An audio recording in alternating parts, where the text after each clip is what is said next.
bokoto, bokoto, bokoto. L'air est grave, bokoto, bokoto, bokoto. Boya ebele, bokoto, bokoto, po yakolobe zali penda. Le lot kolobe la deux sujets à ma caisse. Pour te yebi que mikolo nomboko na biso politique ne mutu et do sala makam.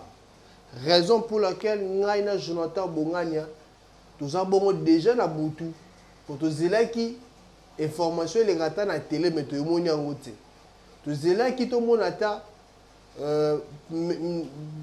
président ya parquet ale kalo batali ka moko alobité. To zelaki ta famille et loba melobité. Raison pour laquelle ngana Jonathan to na butu yo to lingi boto pesa bino message ya makasi o bino ba abonné à Bongana Média, ba abonné ya Africa Media Info, ba abonné ya Canal des Sages et pourquoi pas ba abonné nyon surtout ya Panel de Vérité boyoka. Ya on a ngena bokoto vraiment ebele. Nous avons deux messages auto na bino na butu alelo. O ya sengna bino bo s'abonner déjà na ba chaîne na biso po bozanga ba message boyete. Pour bozanga ba information ya makasi auto memela bino ti. Ya liboso to kolobela likamotali liwa ya juge monsieur Raphaël juge Oazagi juge président ya procès ya 100 jours o bano samsa Vitel Kamerhe na monsieur Jamal akufaki obizo to yebi substance ya kufi na nini na poison to pe na ndenge ni mais kasi information ayé déjà ki akufi bongo na poison mais jusque là parquet et signifié biso lo moroté médecin le juste ordre de kamwana ameko le beloko mokote to kepe na famille pe ba yibi makamona te na to kolobela ngo eza premier point to kolobela et puis deuxième point to kolobela bon eza avocat moko akeni ko saisir bon cour constitutionnel a sali o ayi requête na ye et que yipo na ekoisa annulation ya nomination ya premier ministre avocat na a boti courage à saisir bon constitution a saisi mon cours constitutionnel à sali requête na ye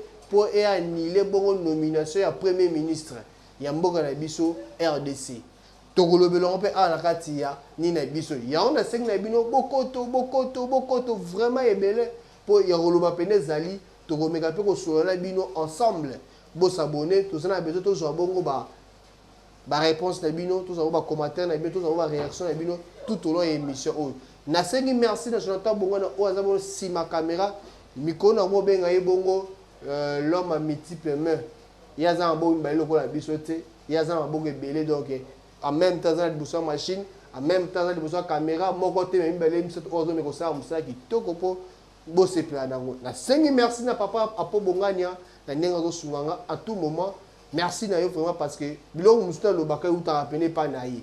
Merci à papa pour Bongana, c'est un papa il y a motema malam, c'est un papa où il y a soura penabana, c'est un papa où il y a encadré les hommes tellement. Merci à Lucien Mouna zona ba conseil na yo na makamuna talaka le toit de la presse congolaise. Tout l'équipe bango vraiment parce que c'est beaucoup de boy bozo kota déjà le premier point na biso li comme liwa il y a juge président il y a affaire procès il y a 100 jours.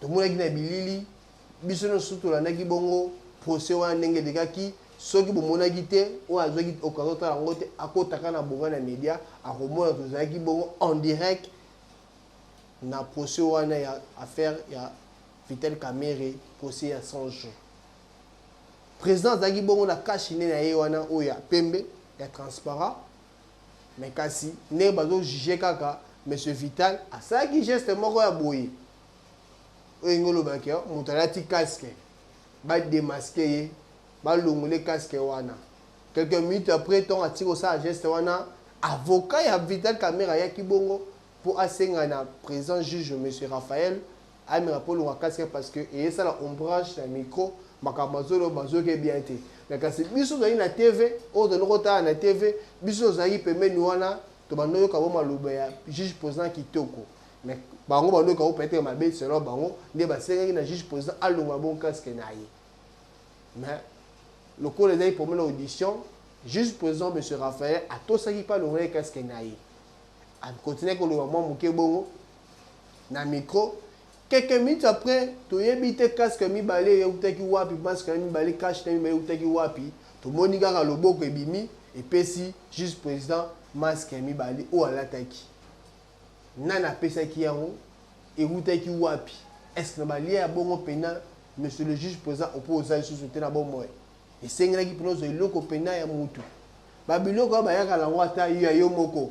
Ayeba kité azabe mutu azanza mete pa yebeke o pas changer ata na provision ta 4-3 ayeba kité mais masque wane utaki wapi po ba pesa yango kolonzo longolo ba pesa masque mususu mutu apesa masque na nani e utaki pe wapi kota message ataki mo masque wana et ça qui met pas 5 minutes to mona ki bongo juge président bani ko konsola directement comme ça bongo malaise akosolaki pona nini pour avant masque wana ya akosolaki te avant longa masque liboso na transparent akosolaki te pona niki na masque mibale ayaki kokosola et pona sima nango wana na même journée wana na butu wana abana ko sa malaise ndenge sala lobi dango tozui information que akufi na katikati ya butu biso tokitaki sur le terrain ba caméra ya bungana média ba caméra Africa Media Info ekitaki bongo le même jour na tongo na 6 heures. Pour me rappeler aux habilis, oh, talaki bon na bonga na média. Famille exigeait que bah que non ça autopsie na corps ya monsieur le juge. Médecin légiste azaki wana oh ti le autres informations na te ti le autres prononcer est-ce que ndeko na biso papa na biso le président juge Raphaël akufaki na nini. Tous autres solutions na ngoto tous autres bonne réponse na ngoto tous autres résultats na ngoto. Mais quand c'est ma soupçon bimarakaka quand on est dans l'hôpital moko bosala bongo test ceux qui bozali 4 to 5 attend résultat bimi na bobo maki mais bato imité malam ba benga pe ko souffler ayebisa ki ngani ayebisa na proche na proche ayebisa na proche ayebisa na proche tinenge panzana il est là information comme ni biso que monsieur le président juge Raphaël a couvert bongo na poison il était empoisonné. To mege kota contact na famille yebi information na te to zilaki pe bonga ta parquet to tribunal gane informer biso te to zilaki ta médecin légiste on a kota na rata faire informer ba te mais kasi déjà na ba grande presse na ba organe mine na presse bazo ya ko lobelango to la ndeki na radio kapi ba lobeli kambo ya poison wana ke ndeko na biso akufa ibono na poison. Pour la nini kobo na ba congolais pour la nini kobo malika monene oyo tozana besoin ba enquête ya solo salima pour essayer bani ke ndeko na biso papa na biso juge président kufi bon na poison to lingi susu makamba boyete pour ni kama ko kufa na ba poison ya oto zo rappeler que ne peut bon na niveau ya présidence batu bazo kufa ebele au moins de 1 mois bazo kufa plus de 20 personnes pour na nini. Pour nani ba liwa kaka ya bongo ya ba poison kaka ba poison pour nani ni kaka bongo ezali bien te ba congolais to fongola misu ba congolais to tele mesika to zali na yo ko constater bino ba te bele ba ni ba ko isa mo konza Félix Tshisekedi ba te bele ko ko sa mo konzi ya président na biso mais na lingité ako isama a fongola misu esika ze soka ko yokanga monsieur le président monsieur Fachi Félix Tshisekedi fongola misu. L'air est grave, fongola misu parce que balingi ba ko isande yo. Pourquoi tout autour na yo ba bazo ko kufa kaka. Et puis bazo kufa mort bo inattendu. Ezoye banate bazo kufa la nini. Bazo ko sali comme la Covid, bazo ko sali comme la coronavirus. Mais biso to yebi keza yango te. Mais ka pe ko landelango na be mission le gars qui sima ndeko nanga Jonathan Bongwana asaki aksebi no voice.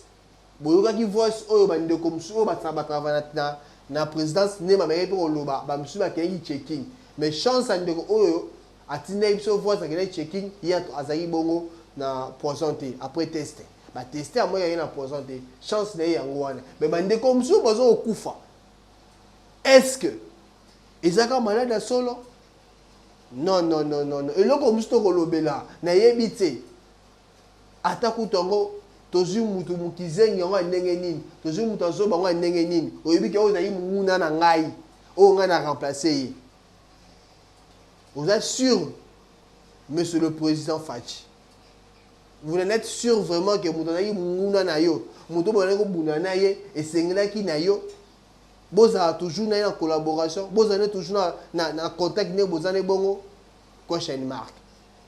Pour ebele bazo kufa bazo ebate ba liwongo zo utela wapi. Ndenge toyebi, ndenge tozali bongo informé, bato o basala bazoka a traiter anda kuna yo. Bato bazoka traiter bureau na eza bongo société ya monsieur Rouberwa. Nalonga yebite ke monsieur Rouberwa za Rwandais. Société na ye ne nous sera traité yom te bongo sa bongo ba climatiseur le qui est na présidence au moins ba poste de société au fond ba climatiseur de pela souté ba nimi ba trouver souffrir na chaleur ba komi ko populara ba boko kaka boy pona nini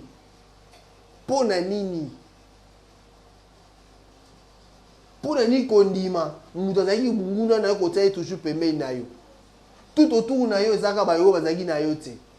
Pas si on est bon, on a raté la biso parce que et bien bateau va combattre qui n'a yo monsieur Félix, monsieur le président. Et bien va combattre qui on a eu de pes mingi baza tout autour na yo te.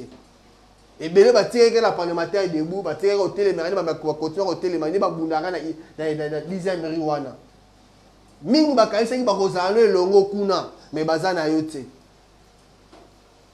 Tout autour de zara ba masana yo, o ba uti bongo poto. Ba masano vous êtes en France, ba masano vous êtes en Belgique. Ce que vous avez lancé un message pas na yo, fongola misu, il est temps. Peuple congolais est lingi yonanu. Peuple congolais est donc soutenir yonanu. Fongola misu, tala na pemeli na yo. Tala na pemeli parce que to kufi ebele, to kufi les belé, to kufi ba papa ba ndeko ba leki ba yaya. Kuna na présidence. Bazolo bagata kufi na corona, bazo kufi na COVID-19 mais biso yebi keza yango te. Isa makambo le kawana. Fongola misu. Eza kitoko te ozo bato baza musika na yo, balandela kayo kokomba bureau na yo. A traiter ba climatiser na yo pona nini. Tolingi suzu makile tanga sute, tolingi sto kunate, yo za na présence kaka po ke na ko kunda ba oya yo. Non. Fongola misu, monsieur le président, fongola misu fachi. Tolingi bokodina yo okeni nango, kino na suka o pesa susu peuple congolais chance kitoko wana esengo wana ko voter le susu pour la deuxième mandat. Wana zaibo premier point ya liwa ya monsieur le président juste Raphaël Akufaki, to menge po ko t'appelle solo ya bandeko bazo kufa bona présidence po ba kufi pene belé et déranger pena ba congolais mingi. Deuxième point na biso na lombangu pena parce que ba c'est une minute c'est comme kene déjà to kolobela bon likambu ya requête monsieur l'avocat Mazou atindaki bongo na cour constitutionnelle pour ba annuler bongo nomination ya premier ministre. Et puis bah sengi na monsieur le président Fachi a nommé bon informateur o esa ke ba sala bon gouvernement monsieur Sika. Musale bandi yango to sekaki na yo monsieur le président Fachi. Ce que moi makombo qui était soit ba décision o etali etangi bona la constitution ba pesi na yo. Oui, oza président, oza bongo na ba droit, oza ba devoir, oza ba obligation. O ko sala selon constitutionnel. Selon bongo constitution na biso, oza ba droit, oza ba devoir o sala. Na yango na cadre ba droit na ba devoir na yo et sengeli bongo no informateur gouvernement ekoya non parce que depuis gouvernement o esalema ki mais makambo ezo keneka liboso te. To ya dollar to komi lelo na 20. Il a eu lobby 18, lobby na mataki 19 et demi, lelo to komi na 20. Panier ménageur il y a ba congolais impact nango na tonenge mati et komi ndenge nini. Ba maman message kazala 10 000 francs na ye, aiba kokota ma wunda so maman ndunda so ma pondu ma mbolongo po alia, mais 10 000 francs ko ko souté. Pour muto les fois na ba 30 000 francs. Ça comme a foufé mati, ça comme a l'os mati. Tobo y passe wana. Gouvernement ebimi, to kaza imsale ke sale mais rien qui ne marche. Toujours qu'il y a de plus en plus car na ba shit, toujours qu'il y a de plus en plus car na rokoya. Monsieur le président ici cause choses au kanga et ça lancement naza bongo congolais. Nazali bongo kino non c'est pas na yo fongola misu. Le col avocat wazoki bongo likanisi comme la cour constitutionnelle. Azui likanisa kitoko ba ko esa bongo gouvernement oyo fongola misu nommer les biso informateur vraiment le plus vite possible au bongo organiser bongo gouvernement mususu ya sika. Pour gouvernement oyo pena toyebi te musani baza kosala naza congolais lokola bino nazali bon na passe on azokela bino nazokela ngonga oyo nazali bon na kati ya Kinshasa nazomona ndenge ni ba mama baza kolela nazomona ndenge ni bana baza kolela na pasi kozanga eza bon na kati ya mokili oyo kozanga bon na kati ya eza bon na kati ya mboka na biso Congo na pasi wana na senga bona tema libosa kamera pona meka po conscientiser ba congolais o ba koyoka na ngonga oyo na ba conscientiser ba ndeko na ba congolais o baza de part et d'autre ngonga yango ebelemi totelema biso tofungola misu mboko za ya biso mboko za bapaya te tout congolais tellement tiko zali atako bute umeli suka moye kotanda merci.